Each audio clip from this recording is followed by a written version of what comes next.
Selamat pagi teman-teman media semuanya. Terima kasih telah merespon undangan saya selaku kuasa hukumnya Fairuz untuk hadir pada pagi hari ini, karena pada pagi hari ini kita berniat untuk memberikan pernyataan atau respon atas berita yang akhir-akhir ini heboh mengenai adanya Pablo di luar tahanan, ya. Jadi supaya tidak ada pertanyaan yang orang per orang yang tentunya itu akan sangat mengganggu Fai sendiri, ya. Artinya itu sendiri sudah bikin dia sedih dan kecewa. Kalau teman-teman satu persatu telepon dia, terus kemudian bertanya ke dia, jadi yang dia sudah ingin lupakan kembali diingat.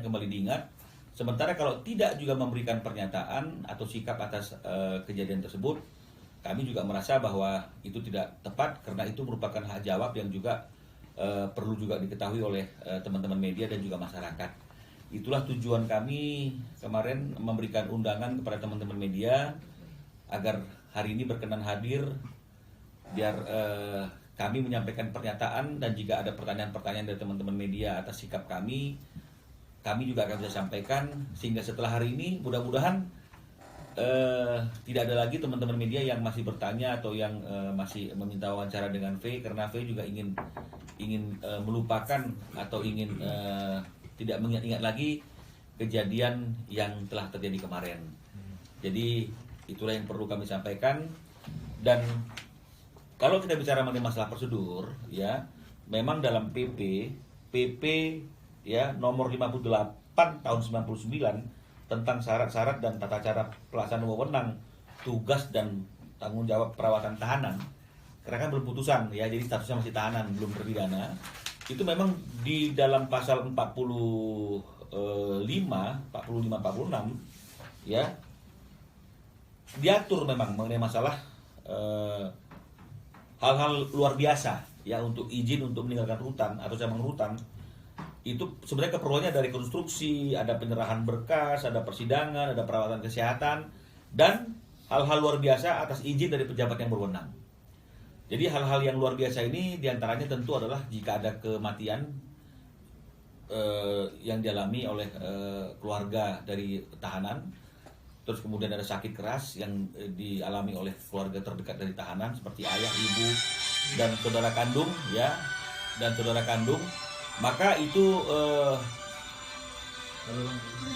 ya. Copot baterainya.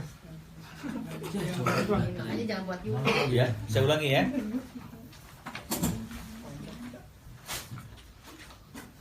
Oke, udah, ya.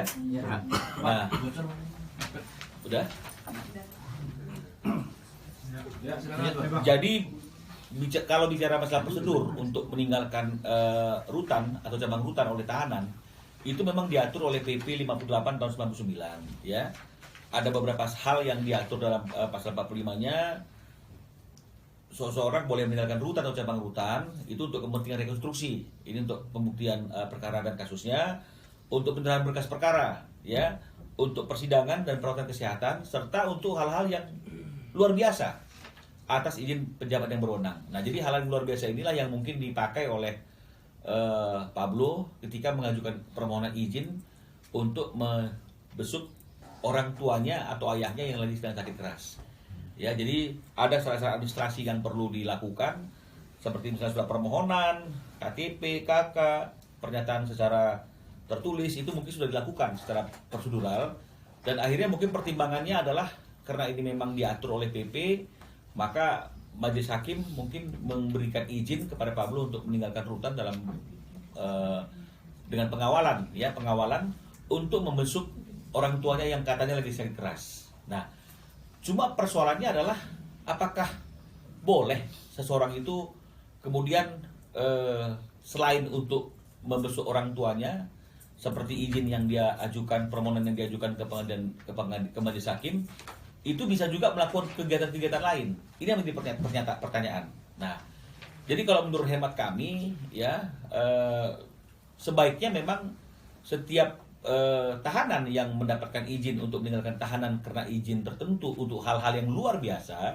karena ada kematian, ya, di dalam keluarga yang dia harus datang untuk melayat, ya, atau kemudian misalnya sakit keras, maka sebaiknya izin yang dia dapatkan itu tidak digunakan untuk hal-hal yang lain. Ya, apalagi untuk perkara-perkara yang menjadi perhatian publik. Ya, semua orang mengerti atas perkara itu, semua orang kenal dengan kita sebagai orang yang lagi dalam masalah hukum, dan juga orang tahu kita juga statusnya masih dalam tahanan. Ketika kita kemudian ada di tempat umum, ini akan jadi masalah. Ya, yang dipersoalkan bukan hanya bagaimana hukum di negara kita atas orang-orang yang harusnya berada dalam tahanan tapi ada di luar tahanan, juga ini juga akan berdampak kepada korban yang lagi memperjuangkan haknya. Nah, kalau misalnya orang-orang yang mengerti aturan, seperti misalnya mengerti hukum, mungkin mereka tahu bahwa itu adalah hal yang memang sudah diatur oleh peraturan pemerintah tahun 58, tahun 99. Ya, tapi kalau bagi masyarakat awam yang nggak mengerti hukum, ini akan menjadi sesuatu yang merugikan atas penegakan hukum yang ada di Indonesia. Jadi ini yang harus menjadi perhatian bagi pejabat yang berwenang dalam melakukan izin, memberikan izin dan juga pengawalan atau pengawasan. Nah, karena kalau misalnya kita berhitung, maka akan ada pertanyaan, mana waktu yang digunakan lebih lama oleh Pablo?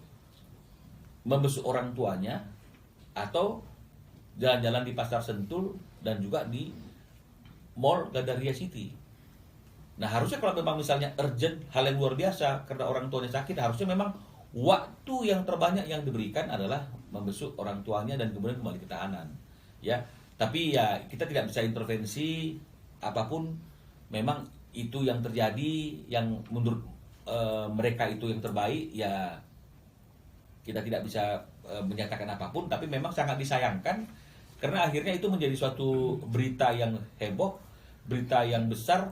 Orang yang statusnya tahanan kok ada di luar tahanan, ditemukan di tempat-tempat umum, di mall, di pasar Sentul, makan di restoran. Jadi ini yang akhirnya berdampak juga kepada keyakinan masyarakat, khususnya masyarakat yang mungkin awam hukum. Ini bagaimana penegakan hukum yang ada di Indonesia, dan juga tentu itu kembali kepada korban. Akan banyak pertanyaan dari teman-teman media, akan banyak pertanyaan dari netizen, dari saudara, dari sahabat. Ini yang juga melelahkan. Ya, setiap hari harus menjawab hal yang seperti itu. Nah, jadi kalau bisa memang seperti yang tadi saya katakan, bahwa memang dalam aturannya tidak ada sanksi pidana, tapi harusnya ada sanksi administrasi yang tegas yang dilakukan kepada orang-orang yang telah patut diduga menyalahgunakan izin keluar.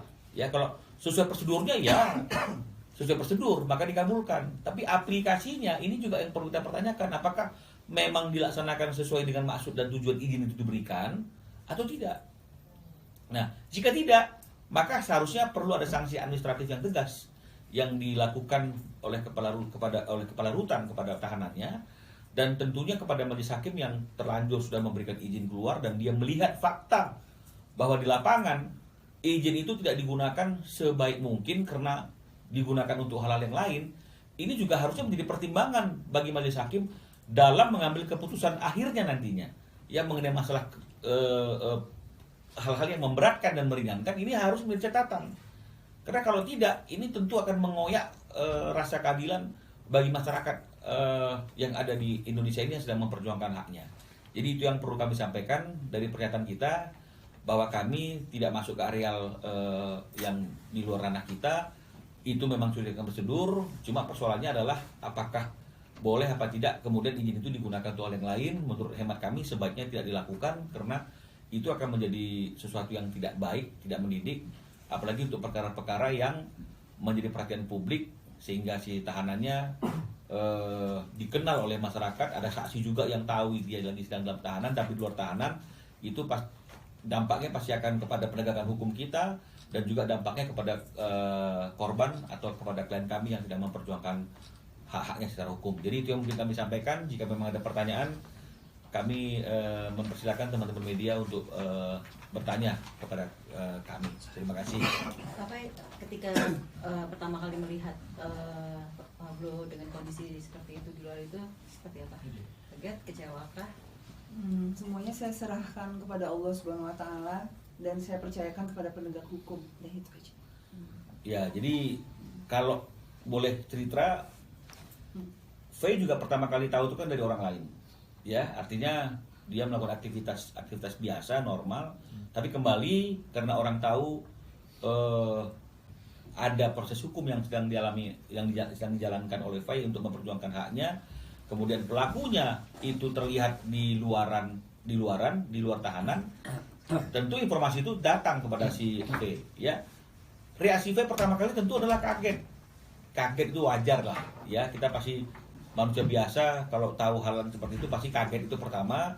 Ya kemudian pasti sedikit kecewa, ya apalagi kan V memang kan orang yang nggak mengerti hukum, ya. Pasti dalam hati dia bertanya, kok bisa, kok boleh, kan begitu artinya, ya. Maka setelah itu dia bertanya kepada saya, ya. Ketika dia bertanya kepada saya jelaskan bahwa memang secara aturan itu diperbolehkan, ya, dengan izin, dengan pengawalan. Tapi yang menjadi persoalan adalah jika izin itu digunakan tidak sesuai dengan apa yang dimohonkan, tapi digunakan untuk hal yang lain, jangan-jangan waktunya untuk hal yang lain lebih banyak daripada hal yang dimohonkan. Itu yang saya katakan sama si V yang tidak benar. Jadi itulah yang bisa kami sampaikan kalau bicara mengenai masalah reaksi dari pertama Virus begitu mendapatkan informasi dari teman-temannya, ya, teman-teman dan juga teman media.